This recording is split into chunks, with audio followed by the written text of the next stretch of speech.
number 22 is asking us to write this general equation into a standard form of a conic.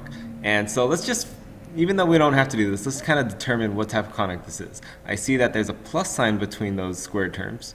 So it's either a circle or an ellipse. And because there's a number here in front, that must be an ellipse. So I know it has to be an ellipse. And looking at these, not all of these are ellipses.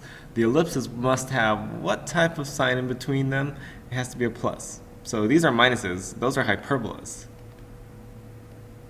So I don't want a hyperbola. So this has a minus, that's a hyperbola, it must not be that. This has a minus, must not be that. The only ones that are possible are the ones that have a plus sign. So let's actually work this out using that completing the square process again, and hopefully we can find the correct answer. So first thing we need to do is group our x's and y's and move the number to the other side. So doing that, I get x squared minus 2x. I also have the 6y squared and minus 24y.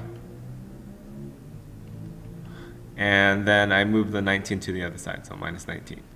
So here we go, we have them grouped together. So before I can do the completing the square, I notice that this has nothing in front, so that's fine. But here I have a 6 in front of the y squared, so we can't have any numbers, any coefficient other than 1 in front of the y squared. So we have to factor that out. So rewriting this is going to give me x squared minus 2x. I'm going to put the box already here. And then here I'm factoring out the 6. So if I divide that by 6, now I have just the y squared that I need. But if I divide this by 6, I get minus 4y. And I'll put the box here too.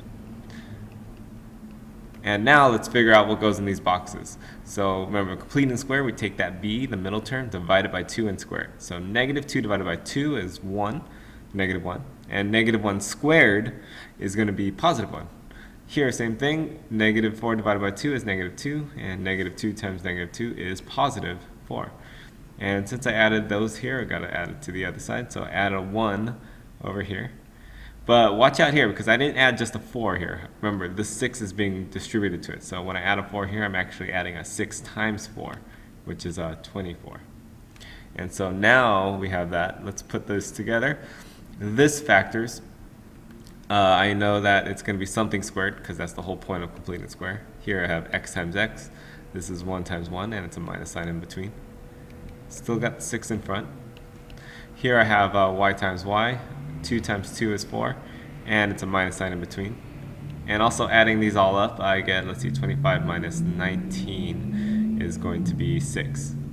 So we're almost done. Because now the only thing left to put this in standard form is, remember, the right side always has to be equal to 1 for a conic section of an ellipse. So we can divide by 6, make it equal to 1. And when I do that, we divide everything by 6. And that cancels, and we have our answer. X minus 1 squared over 6 plus those canceled, so I have the y minus 2 squared is equal to 1, which matches up with, it looks like, C.